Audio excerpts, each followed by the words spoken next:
नमस्कार दोस्तों, मैं कुणाल आपका स्वागत करता हूं। यह हमें पर्यावरण के सीरीज का 21वां वीडियो है और जलवायु परिवर्तन का दूसरा भाग है। और आज का टॉपिक है जलवायु परिवर्तन संबंधी अंतर सरकारी पैनल आईपीसीसी की 5वीं मूल्यांकन रिपोर्ट के मुख्य आदेश।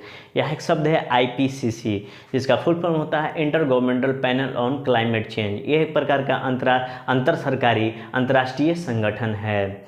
इस संगठन की स्थापना सन 1988 में United Nation environment programme UNEP तथा वर्ल्ड मेट्रोलॉजिकल ऑर्गेनाइजेशन डब्ल्यूएमओ के द्वारा की गई थी। आइए थोड़ा सा डिटेल में इसका अध्ययन करते हैं डब्ल्यूएमओ का।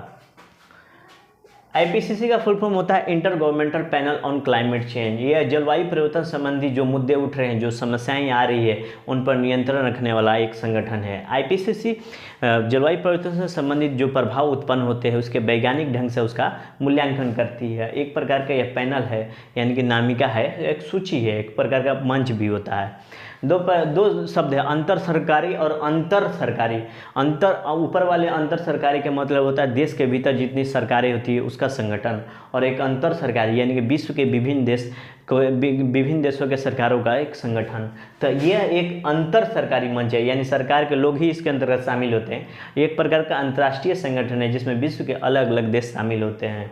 आईपीसीसी इसकी स्थापना 1988 में दो संगठनों ने मिलकर की थी। संयुक्त राष्ट्र पर्यावरण कार्यक्रम United Nations environment programme UNEP तथा विश्व मौसम विज्ञान संगठन वर्ल्ड मेट्रोलॉजिकल ऑर्गेनाइजेशन डब्ल्यूएमओ ने की थी। आईपीसीसी अनुसंधान या शोध नहीं करता और ना ही जलवायु संबंधी कोई काम हो रहा है उसकी निगरानी करता है, और ना ही प्रदूषण संबंधी मानक को तैयार करता है, और ना ही आंकड़ों की निगरानी करता है। तो करता क्या है भाई, तो अगली स्लाइड में देखते हैं।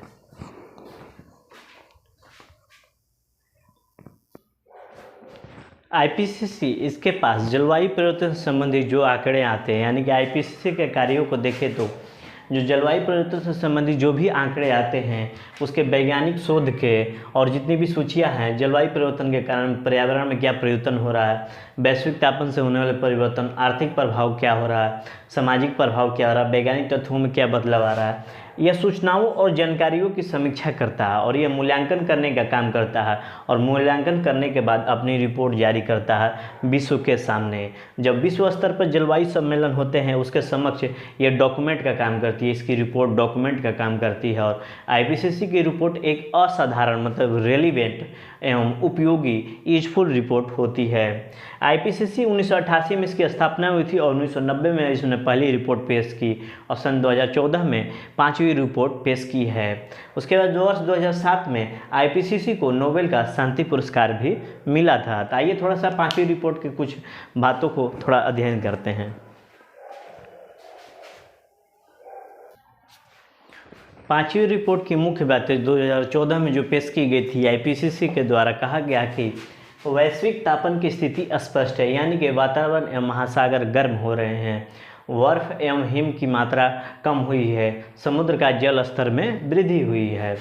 लगभग सन 1950 से ही मौसम एवं जलवायु में बेहद विषमता देखी जा रही है। शीत तापन में कमी हुई है, उष्ण तापन में वृद्धि हुई है, भारी वर्षा की स्थिति आई है। उसके बाद बताया कि मानवीय गतिविधियों से ग्रीन हाउस गैसों के उत्सर्जन में वृद्धि हुई है। आर्थिक एवं जनसंख्या वृद्धि के कारण मुख्यतः CO2, मीथेन एवं नाइट्रस ऑक्साइड जैसी गैसों में अत्यंत वृद्धि हुई है। ये उत्सर्जन अब तक के इतिहास में सर्वाधिक है। हाल के दशकों में हुए जलवायु परिवर्तन में सभी महाद्वीपों, महासागरों तथा प्राकृतिक एवं मानवीय तंत्रों पर प्रभाव डाला है तथा ये जलवायु परिवर्तन धारणीय विकास के लिए खतरा है।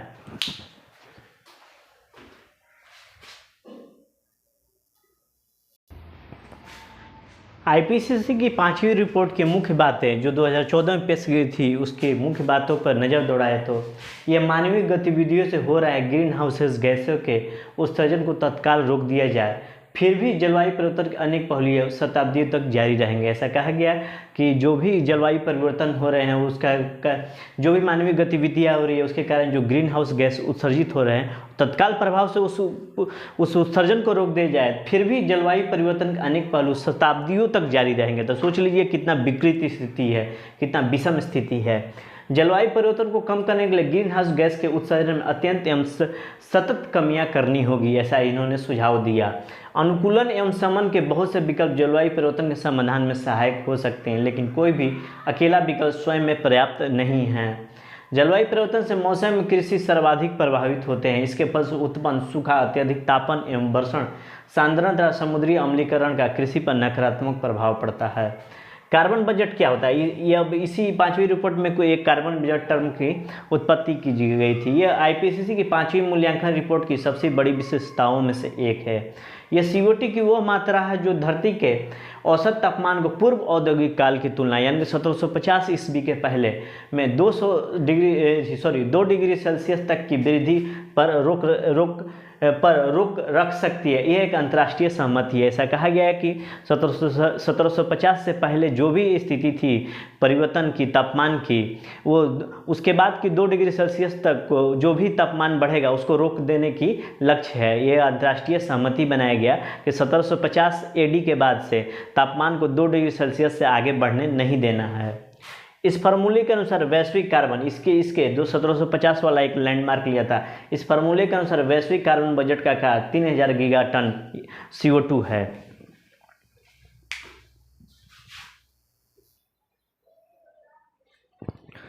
पांचवी रिपोर्ट के मुख्य बातों में हम लोग ने कार्बन बजट पढ़ रहे थे। उसमें बताया गया कि औद्योगिक क्रांति के बाद से अब तक लगभग 2000 गीगाटन CO2 उत्सर्जित हो चुकी है। इस प्रकार 1000 गीगाटन CO2 उत्सर्जन का बजट शेष है और यदि CO2 का उत्सर्जन इसी प्रकार अबाधित तरीके से होता रहा तो ये बजट अगले 30 वर्षों में समाप्त हो जाएगा। इस बजट के खत्म होने से विश्व को अधिक गंभीर दवा न लो, मतलब ये अपना जंगलों में आग लगना, विषम मौसमों, समुद्र का स्तर में वृद्धि सहित अन्य बहुत सारे नकारात्मक प्रभावों का सामना करना पड़ेगा।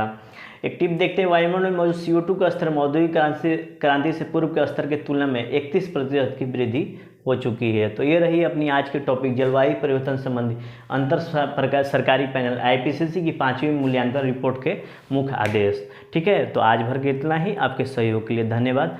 नमस्कार, जय हिंद।